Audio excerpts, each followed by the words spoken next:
Muy buenos días, tardes, noches o depende a la hora que a usted se le antoje ver este video. Recuerde que estás en Psicoeducando con Carlos Leonardo Montoya. Esto es un canal donde generamos sensibilización a situaciones de salud mental, generando marcos estructurales basados en evidencia científica. Tratamos de ver estos fenómenos de la salud mental, de fenómenos sociales que implican a la salud mental de distintas perspectivas, todo evitando estos sesgos y estas falacias, tratando de documentarnos lo mejor posible. También quería dejar en evidencia que hace muy poco tuvimos una iniciativa del Centro de Capacitación Integral y de Transformación de generar una red de prevención del suicidio, RPS, y dentro de esta red de prevención del suicidio hay dos estructuras que son parte de la estrategia. Una es RAP, Red de Apoyo Psicológico, y la otra es RPA, Red Profesional de Apoyo.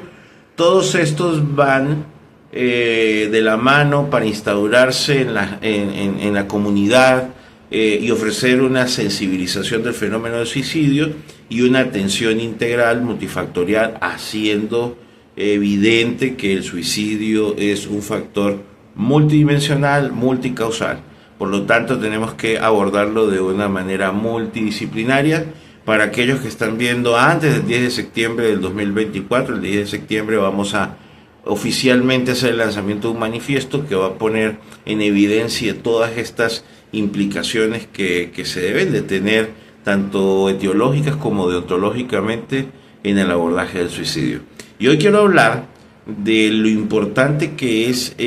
trabajar en generar criterios fuertes, fundamentados en los fenómenos específicamente como el suicidio, ¿no? Porque veo, y yo sé que me he ganado la crítica de muchas personas dentro del campo de la salud mental, porque solo me ven a hacer críticas. Y desafortunadamente, ¿qué otra forma podemos hacer para evidenciar estos sesgos tan terribles que se han instaurado en la comunidad profesional de la salud mental? No puedo sentarme a hacer omisión. Desafortunadamente tampoco es inteligente atacar cada uno de estos amigos confundidos con distorsiones cognitivas, porque sería primero agotador y segundo ineficiente. Adicional, el problema de la disonancia cognitiva es que genera un malestar enorme en comprender que se tienen criterios de abordaje equivocados, y realmente hay un problema que pasa con estas instauraciones distorsionadas del conocimiento. Es que esta gente cree que sabe y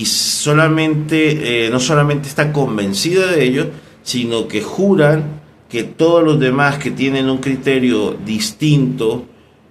simplemente están haciendo un ataque personal, ¿no? Se están haciendo como un ataque a su persona. Y hay algo que yo suelo decir, es que soy muy cruel y muy fuerte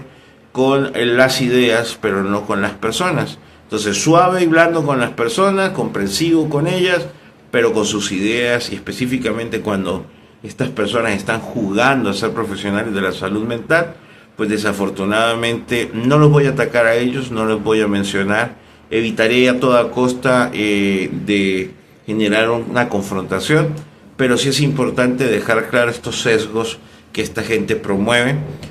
Por ejemplo, durante lo que ha sido mis años de divulgación, ataco, la primera cosa es la condición material prevalente en todas las condiciones mentales, que todos estos factores materiales son determinantes, y que esto pues pone en evidencia una frase que lo engloba, ¿no? Que lo psicológico no es imaginario. Y desafortunadamente, tanto de estudiantes como profesionales de la salud mental, de promotores y divulgadores de los aspectos psicológicos, hablan como en un estadio de lo imaginario todo lo que es conducente a lo psicológico. Entonces esa ha sido primero mi labor, evidenciar que todo lo psicológico tiene una explicación material, y que lo material íntimamente está relacionado con estos aspectos que entran como en lo imaginario, según ellos, que es lo psicológico o lo mental. Dejando claro de que hay dos formas de ver estos aspectos. Una es reduccionista, que en algunos momentos yo sé que tiendo a hacerlo, y es que es buscar darles explicaciones biológicas y materiales a todo, simplificándolo a su menor exponente, estos factores contingentes, que son estos procesos cognitivos y cognitivos. Pero también tiendo a ser emergentista y es entender de que por ahora, por más que sepamos las condiciones materiales de donde surgen estos fenómenos del pensamiento, estos fenómenos conductuales, pues no se pueden reducir así en solo un contexto. Por eso la invitación en casi todos los escenarios psicológicos es que busquemos ver las múltiples dimensiones en las cuales surge el individuo para poder explicar estos aspectos que llamamos psicológicos. Hay algo muy interesante y es una de las recomendaciones a priori que hago, y es que ustedes traten de entender semánticamente las cosas. Entender de que la palabra psicológico tiene un contexto etimológico y semántico bastante profundo, y que muchas veces, depende del contexto, tenemos que entenderlo. Tenemos que comprender que lo psicológico parte de una condición biológica, porque casualmente es el componente orgánico lo que genera este proceso dentro de un individuo, pero aquello que no podemos denominar no significa que podemos describirlo con la primera desfachatez que nos surja, sobre todo estas desfachateces que nacen del sistema de creencias. Entonces, por allí hay muchas personas que no solamente no pueden explicar una cantidad de fenómenos sociales que son de origen psicológico y que tienen unas descripciones materiales o unas sustentaciones materiales, y por ello empiezan a indicar que, por ejemplo, como uno de ellos, para ser simplista, el fenómeno del suicidio es una cuestión de decisión. Y cuando empezamos a intervenir en estos hechos, en lo individual,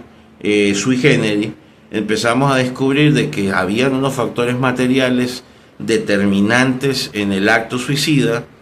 que habían unas condiciones biológicas de base que explicaban el acto suicida, y que habían unos factores psicológicos que no fueron diagnosticados o no fueron tratados, y que las condiciones materiales, específicamente la socioeconómica, intervinieron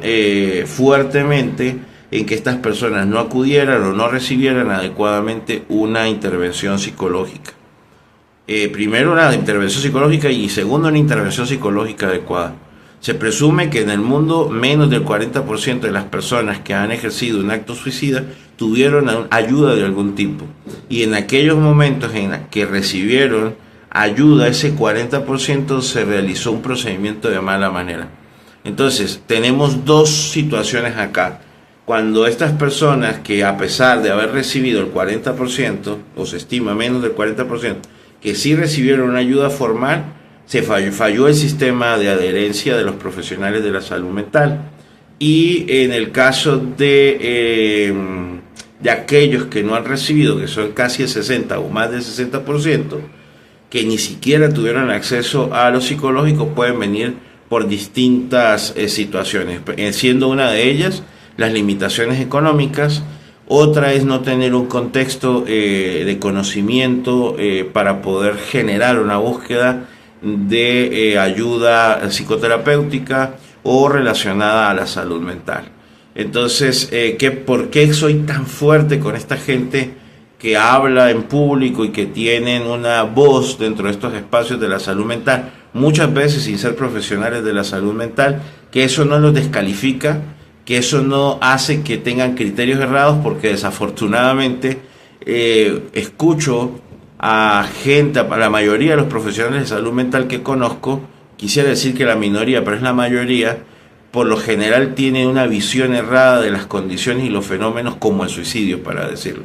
O sea, yo creo que de las cosas que más me alarman, uno es la forma en que se manejan las patologías a nivel psiquiatría, que se culpa al individuo enfermo, y el psicólogo juega un papel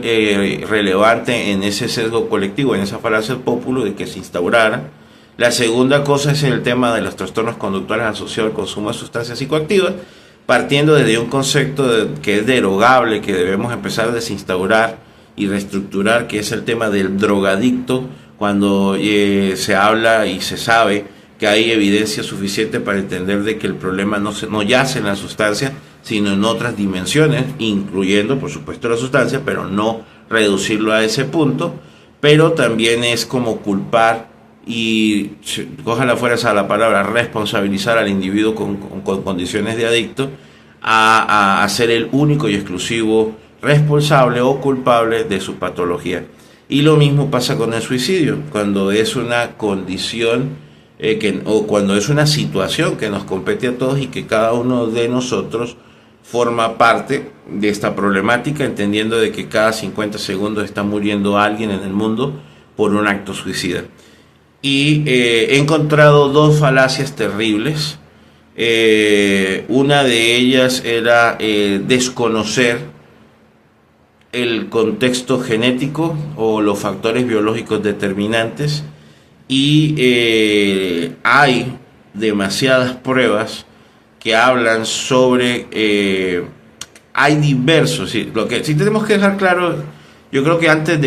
discúlpenme que retroceda acá abruptamente, que frene. Lo que sí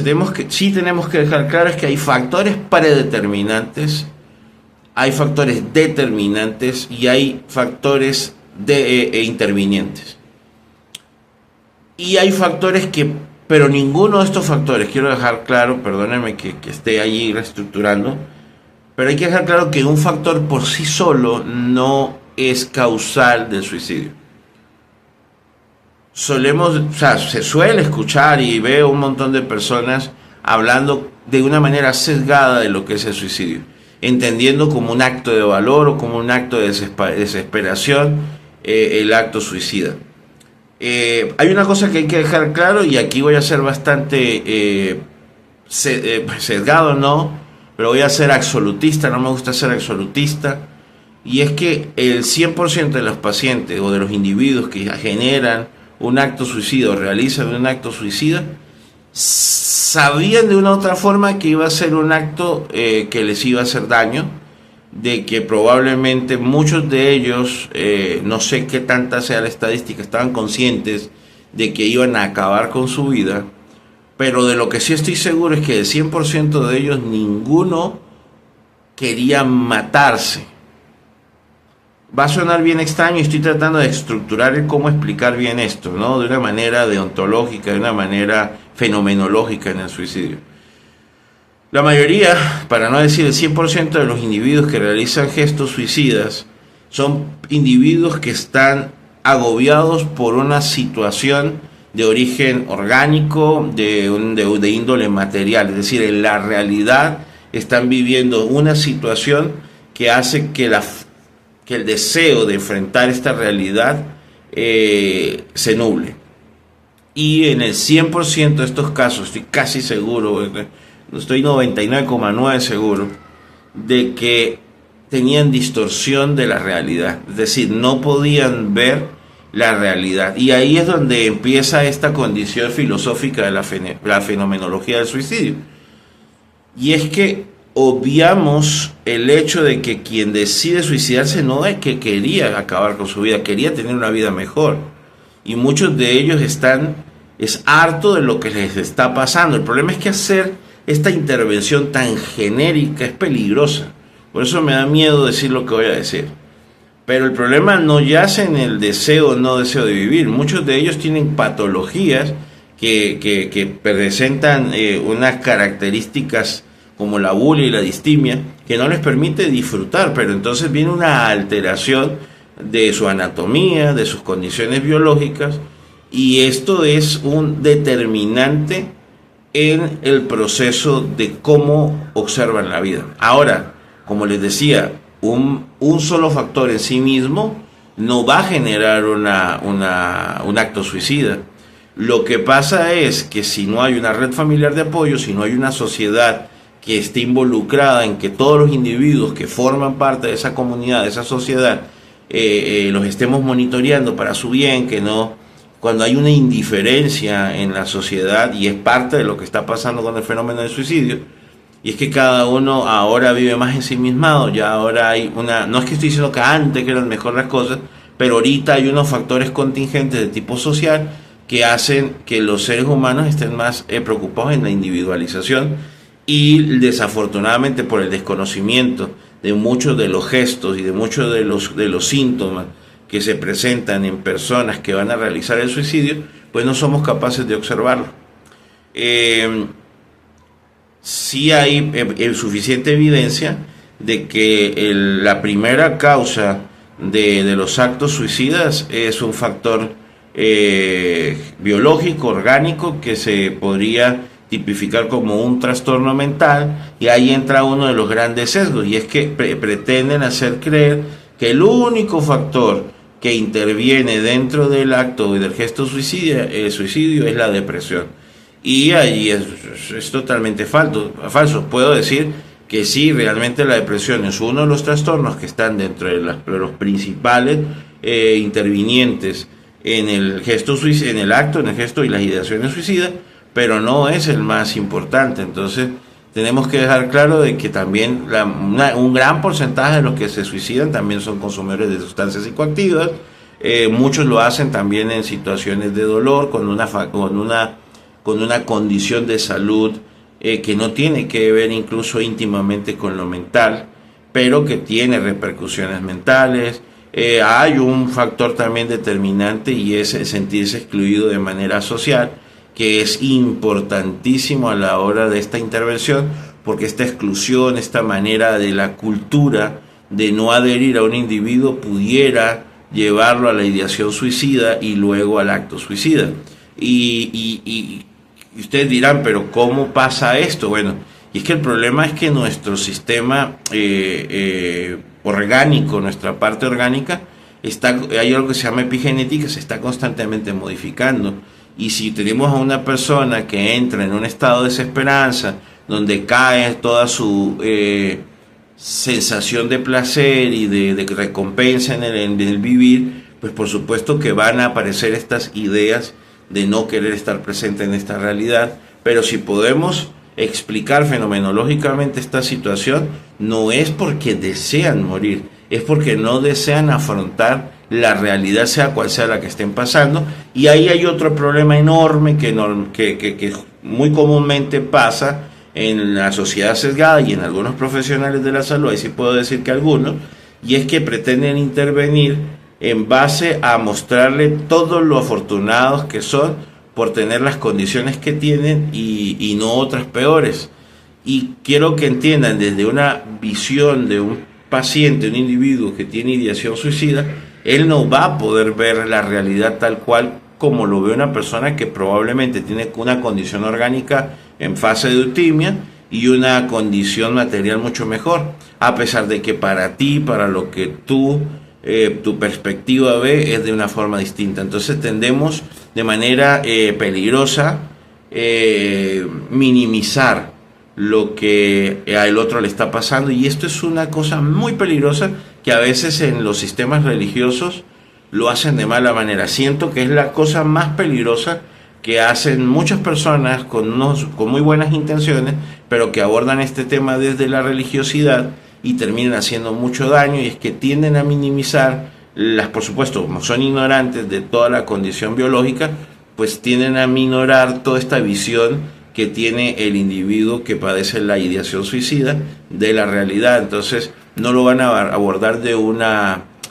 comprensión. Ojo, yo no estoy diciendo que hay que reforzar esta ideación, pero sí tenemos que comprender que por ahora nuestro paciente, nuestro individuo, nuestro familiar, amigo, está viendo la realidad desde esa perspectiva, que no podemos hacer absolutamente nada para cambiar esta perspectiva hasta que no estabilicemos las condiciones orgánicas, y por eso es tan importante entender la necesidad de la presencia de la farmacología. Y ahí entra otra falacia que muchos profesionales de la salud ventilan de manera equívoca, y es que dicen que ahora todo es una patología, y empiezan a incluso de una forma burlesca a hacer creer que el tomar alguna medicación o recibir algún tipo de diagnóstico está mal, porque ha sido ahora una tendencia de moda, cuando realmente lo que ha sucedido es que ahora tenemos mayores herramientas para poder hacer diagnósticos adecuados, y existe una farmacoterapia tan amplia o cada día mejor para ser mucho más asertivos en las intervenciones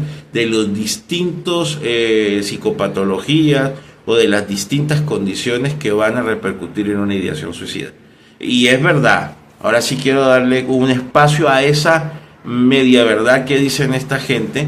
y es que realmente la medicación lo que va a hacer es una estabilización de los estadios anímicos o de los estados cognitivos y cognitivos, pero eso no resolverá el problema. Entonces es allí donde la terapia ocupacional, los asistentes sociales y el psicoterapeuta pues van a hacer su trabajo. Pero como les digo, si ustedes se dan cuenta, lo que voy hablando es instaurar un modelo de intervención, como lo queremos hacer en Red de Prevención del Suicidio, en RPS, a través de RAP o RAP, que es Red de Apoyo Psicológico, que es en comunidad, tener personas que escuchen, personas que intervengan, que apliquen primeros auxilios psicológicos de una manera supervisada por un profesional, que hayan grupos de apoyo, que hayan grupos para hacer el grupo terapéutico y específicamente que reciban también asistencia, que ahí entraría RPA, que es Red Profesional de Apoyo, que haya un psiquiatra, que haya un psicólogo, que haya las distintas disciplinas que se requieren para el abordaje. Entonces, por eso es tan importante entender el factor tan amplio, o sea, los factores que intervienen tan amplios, pero también quería hacer como una descripción fenomenológica de cómo la visión del individuo enfermo que padece la condición, las ideaciones y lastimosamente las conductas suicidas, ven la vida. Y no es que han decidido morir, no es que es un acto de valor, lastimosamente es un acto de distorsión. O sea, cuando alguien dice estúpidamente que tomó una decisión, no está tomando una decisión. Acá un paciente está agobiado, está desesperado y las condiciones materiales prevalecen. Y es importante dejar claro lo importante que son las condiciones socioculturales, las condiciones materiales en las que crece un individuo, porque el nivel de pobreza también es un factor determinante en el suicidio. Y ustedes me dirán por qué, porque es que la comodidad, los privilegios, pues te van a hacer sentir mucho mejor con el modelo de vida. No estoy diciendo como así un solo factor no determina el suicidio, tampoco voy a decir que los factores económicos van a resolver el problema, pero van a permitir el acceso a una cantidad de privilegios, y entre ellos desafortunadamente está el tratamiento psicológico y el tratamiento farmacológico. Para reforzar un poco lo que comencé, hay una estadística que implica, y hay una cantidad de estudios aleatorizados, de corte,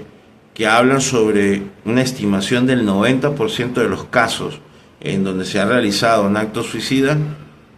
había un trastorno mental de base. Y no quiero tipificar, no quiero describir cada uno de estos factores, pero vamos a hablar de uno de los tres principales. Es el trastorno afectivo bipolar, los trastornos esquizofreniformes y por supuesto los trastornos de estadio anímico, específicamente la depresión, ¿no? Pero también el dolor, el trastorno, por ejemplo, muchas condiciones oncológicas pueden determinar o ser determinantes en una ideación suicida si no se tiene una red de apoyo familiar y no se hace un acompañamiento psicológico adecuado. Había otra cosa importantísima aquí, y es que me topé hace muy poco con un triste comentario de alguien que quiero mucho, y él decía de que descartaba como que lo genético no fuera determinante, y pues primero los factores biológicos, específicamente las psicopatologías o las condiciones de trastornos mentales de base, se habla cada vez más incluso hay un especialista llamado Martin Jensen que explica que hay dos elementos determinantes en nuestra adultez, y uno es la sociedad en que vivimos, entendiendo la sociedad como la familia, como la primera estructura de esta sociedad, y la segunda es el determinante hereditario, lo biológico, y dentro de eso está lo genético. Hay un montón, por ejemplo, hay un estudio del Consorcio Internacional donde se hizo una valoración de 550.000 personas, de las cuales 29.782 habían intentado suicidarse, e identificaron que en una región cromosómica había una asociación con el aumento de riesgo de pensamiento suicida. Hay una investigación de la Mayo Clinic que habla sobre los estudios en gemelos y otras investigaciones genéticas que han demostrado que hay ciertos genes que pueden aumentar el riesgo de suicidio. Además hablan también sobre factores de la epigenética que controlan cuando se enciende y apaga ciertos genes, también juegan un papel determinante o importante en las ideaciones y los actos suicidas. Voy a dejar aquí en los comentarios parte de esas referencias para que ustedes puedan checarlas por sí mismos. Incluso la Organización Mundial para la Salud habla claramente sobre cómo,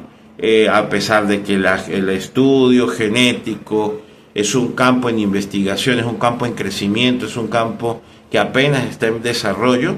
también deja claro de que cada día más explica biológicamente o con estas pruebas los factores determinantes o los factores hereditarios, teniendo con mucho cuidado esto porque no se pueden leer por sí solos. Quiero que quede claro antes de terminar este video, es que un solo factor no es determinante. Quiero que entiendan que uno puede tener una predisposición a unas ciertas conductas o unas ciertas patologías o unas ciertas enfermedades, pero son la cultura, son la sociedad, nuestros hábitos, los que van a determinar el que desarrollemos o no ciertas condiciones. Y lastimosamente lo que debemos estar haciendo como profesionales no es minimizar como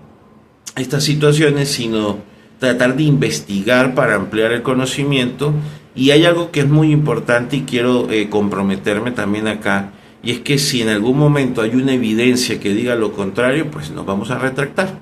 Pero hasta ahora hablan que las condiciones biológicas, las condiciones genéticas son importantes a considerar junto a lo sociocultural y a los factores ambientales, entendiendo que ha sido los lugares, los entornos donde se ha desarrollado el individuo. Tenemos que tener esas consideraciones como vitales e importantes a la hora de hablar sobre el fenómeno del suicidio, y por supuesto en el caso de aquellos que están haciendo alguna intervención en pacientes con ideaciones y gestos suicidas, pues tenemos que tener esta responsabilidad de poderlo abordar como se merece, desde la evidencia, desde la investigación exhaustiva y minuciosa.